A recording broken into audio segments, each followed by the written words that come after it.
अस्सलाम वालेकुम। तो फिर आप क्यों परेशान हो रहे हैं? आप तो अल्लाह के बंदे हैं ना। आप तो गुनाह हो जाने के बाद बहुत शर्मिंदा हो जाते हैं। आप तो अल्लाह को नाराज़ नहीं करना चाहते। आप जानबूझ के प्लानिंग करके गुनाह नहीं करते। खताएं हो जाती हैं आपसे, आप उससे माफ़ी मांगते हैं ना। तो क्यों इतने मायूस हो जाते हैं? अल्लाह सज़ा देगा, वो नाराज़ है, वो नाराज़ नहीं है आपसे। आप तो उसके बंदे हैं ना। वो अपने बंदों को रुसवा नहीं होने देता, ना दुनिया में ना आखिरत में। वो तो आपके गुनाहों के भी पर्दा पोशी करके उन्हें झाड़ देता है। वो आपके गुनाह छुपाना चाहता है, ख़त्म कर देना चाहता है। असल बात तो ये है, आप क्या चाहते हैं।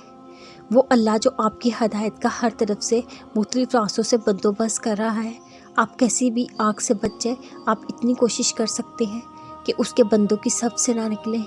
कुछ भी हो जाए, आपका ताल्लुक़, आपकी पहचान उसके बंदे की होनी चाहिए। आप फ़कीर हैं, उसके दर के फ़कीर। आपने उसे दूर नहीं जाना, कुछ भी हो जाए उसी का होके रहना है। पता है जन्नत कैसे मिलती है?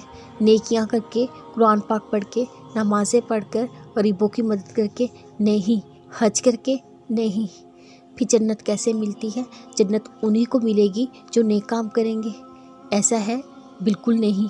सिर्फ नेकियां जन्नत में नहीं लेकर जाती, कुछ और है जो जन्नत में ले जाता है। और वो क्या है? वो अजर है, नेकियों के बदले मिलने वाला अजर। अब तुम ये सोच रहे हो नेकियां करोगे तो ज़ाहिर है अजर भी तब मिलेगा, तब भी तुम जन्नत में जा सकते हो। नेकियां करके तुम सिर्फ जन्नत में जा सकते हो, ऐसा नहीं है। नेकी करके गुनाह करते रहना और ये सोचना ये नेकी गुनाह को ख़त्म करके हिसाब बराबर कर देगी, तो ऐसा बिल्कुल नहीं होगा। जिस तरह अमाल का दारोमदार नीयतों पर है, इसी तरह उनका अजर भी तुम्हारी नीयत पर मुनहसर है। असल कामयाबी तुम्हारा नेकियां करना नहीं, असल कामयाबी अजर जमा करना है। अजर उसी नेकी का मिलेगा जिस पर तुम्हारी नीयत साफ़ होगी। अक्सर हम न जानते हुए भी इस तरह अपनी नेकियां ज़ाया करवा देते हैं। नेकियों और गुनाहों से तौबा में प्लानिंग नहीं की जाती।